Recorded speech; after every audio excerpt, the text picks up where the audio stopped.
Hello guys, आज हम एक ऐसे प्लांट की बात करेंगे जो कि मेडिसिनल क्वालिटीज़ तो रखता ही है।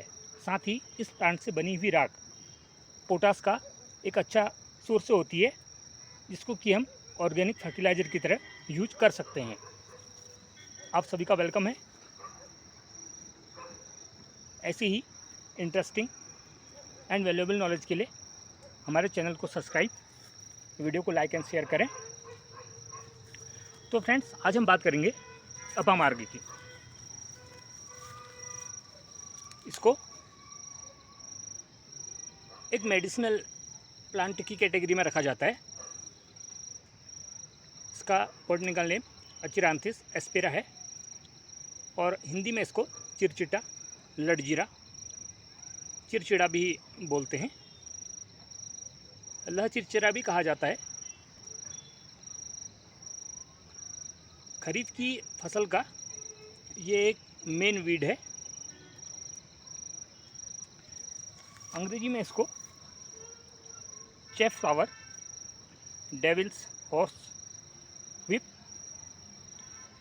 और थोड़ा सा हम इसके हैबिटेट की बात करें तो ये प्लांट सेमी ट्रॉपिकल और सब ट्रॉपिकल एरियाज़ में पाया जाता है। ये इंडिया और हमारे इंडिया के जो सब ट्रॉपिकल एरियाज़ हैं, जिनमें कि मिजोरम, हिमाचल, उत्तराखंड, मेघालय, सिक्किम, जम्मू एंड कश्मीर, एंड फॉरेन्स में China, Nepal, Bhutan, western countries में अफ्रीका, अमेरिका, ऑस्ट्रेलिया, फ्लोरिडा। अगर हम इस प्लांट के नेचर की बात करें तो ये प्लांट वाइल्ड प्लांट है, पेरेनियल होता है। स्टेम इसका स्टबी और ब्रांच्ड, जैसे कि आप लोगों को दिखाई दे रहा है।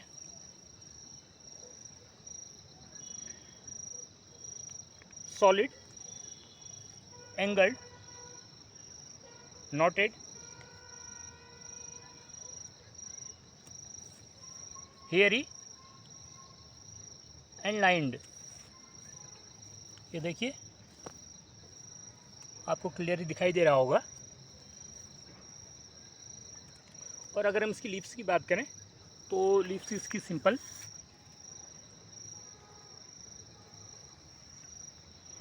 ग्रीन, अपोजिट, हेयरी, फ्रूट्स के रेक्टेंगुलर, यूट्रिकल होते हैं। और अगर हम सीड्स की बात करें तो seeds rounded, approx 2 mm long. इस प्लांट में फ्लावरिंग सितंबर टू अप्रैल देखी जाती है। तो अभी आप एक मैच्योर प्लांट देख रहे हैं विथ सीड्स।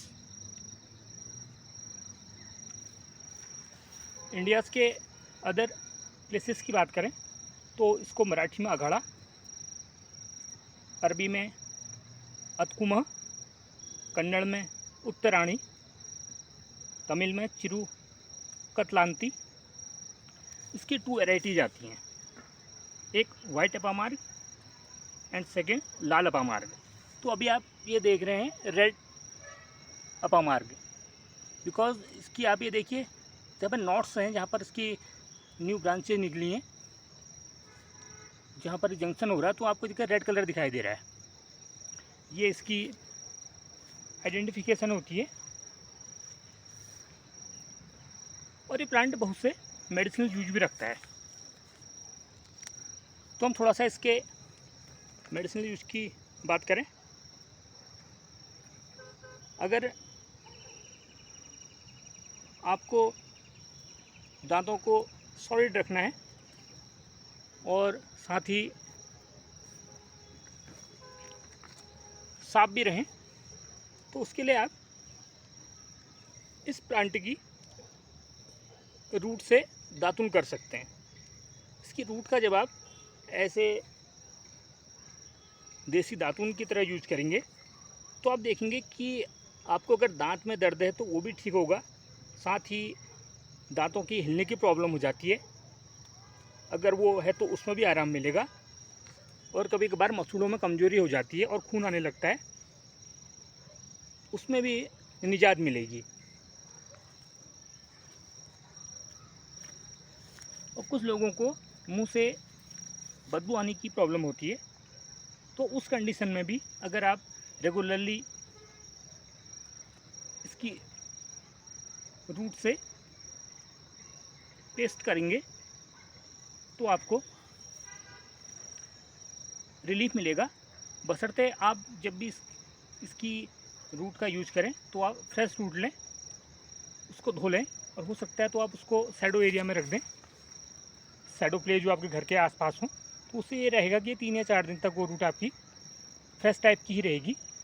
हो सकता है तो आप अगर सूख भी जाती है तो ड्राई का यूज़ भी आप लोग कर सकते हैं, क्योंकि सब्सटेंस तो उसमें वही रहते हैं। थोड़ा ये होता है कि जो ड्राई पीस है उसमें सॉफ्टनेस कम हो जाती है। और ये प्लांट स्किन डिजीज में भी बहुत ही कारगर है। अगर कभी आपको फोड़े फुंसी की प्रॉब्लम हो रही हो तो आप उसमें इसका यूज कर सकते हैं। उसके लिए आप इसकी लीव्स और स्टेम को लेकर पीसेस बना लेंगे, और उससे जो पेस्ट तैयार होगा अगर आप उसको फोड़े फुंसी में लगाएंगे तो आप देखेंगे कि बहुत ही जल्द आपको दर्द में भी राहत मिलेगी और वो ठीक भी होने लग जाएंगे। कभी कभार डाइजेशन डिसऑर्डर के कारण हमारे मुंह में छाले हो जाते हैं और बहुत ही परेशानी होती है, इसमें कि खाना खाने में भी बहुत दिक्कत होती है। तो उस कंडीशन में भी ये प्लांट कारगर है। उसमें इस प्लांट की लीव्स एंड स्टेम का अगर काढ़ा बना लिया जाए और उस काढ़े से रेगुलरली हम दिन में 2 या 3 टाइम गरारा करें तो बहुत ही जल्द आराम मिलता है। कभी कभार चोट खरोच लग के घाव बन जाते हैं, और घाव कुछ ऐसे हो जाते हैं जो कि भरते नहीं हैं, पुराने हो जाते हैं और हमें बड़ी प्रॉब्लम होती है। हम सोचते हैं कि घाव कैसे भरे, तो उसके लिए भी यह एक अचूक उपाय है। उसमें आप लोग क्या करेंगे, इस प्लांट की जड़ को ले लेंगे और उस रूट को तिल के तेल में पका लेंगे। पकाकर जो हमारा प्रोडक्ट तैयार होगा उसको अगर आप घाव पे लगाना शुरू कर देंगे तो आप देखेंगे आपको दर्द में तो आराम मिलेगा ही, साथ में कितना भी पुराना घाव क्यों ना हो जल्द ही भरने लगेगा। एलर्जिक प्रॉब्लम्स आम होती हैं जिनमें कि खाज खुजली हो जाती है, तो उस कंडीशन में भी ये प्लांट यूज किया जाता है।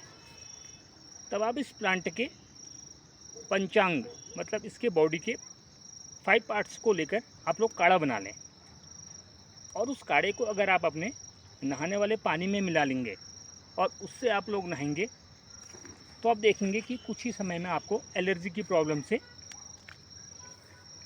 छुटकारा मिलेगा। फ्रेंड्स, कभी कभार ऐसा होता है कि हमारे घर के आसपास बिच्छू आ जाते हैं, तो अगर आपको कभी बिच्छू या सांप काट ले तो उसमें भी यह बूटी काम करती है। तो उसमें क्या करेंगे आप लोग, इसकी जो पत्तियां देख रहे हैं इनका आप लोग पेस्ट बना लेंगे और उस पेस्ट का आउटर यूज करेंगे, तो आप देखेंगे आपको दर्द में, जलन में और सूजन में जल्द ही राहत मिलेगी। इस प्लांट का जो राख है वो भी बहुत काम की है। इस प्लांट की राख में पोटास इनफ क्वांटिटी में पाया जाता है, तो आप इसकी राख बनाकर उसको कलेक्ट कर सकते हैं। और अगर आप चाहें तो अपने घर में आपने गार्डन बनाया है, फ्लावर्स लगाए हैं, तो उनमें आप एक फर्टिलाइज़र की तरह उस राख को दे सकते हैं। और इस प्लांट के जो देख रहे हैं आपके फूलों के जो डंठल हैं, इनकी बाड़ बिच्छुओं के लिए एक प्रोटेक्शन वॉल की तरह काम करती है। अगर आपके घर के आसपास बिच्छें आ जाती हैं तो आप उसमें इस प्लांट के जो ये फ्लावरिंग डंठल हैं, जब प्लांट मैच्योर हो जाता है तो उनकी आप एक बाड़ बना लें या बाड़ लगा दें। उससे ये होता है कि इसके पास आते ही बिच्छियाँ पैरालाइज हो जाती हैं। इसमें ऐसे सब्सटेंस पाए जाते हैं। और अगर आप इस प्लांट को अपने घर के आसपास भी लगा देंगे, कुछ कुछ दूरी पर एक बाउंड्री टाइप बना लेंगे, तो आप देखेंगे कि आपके घर से बिच्छियाँ दूर रहेंगी। Thanks for watching.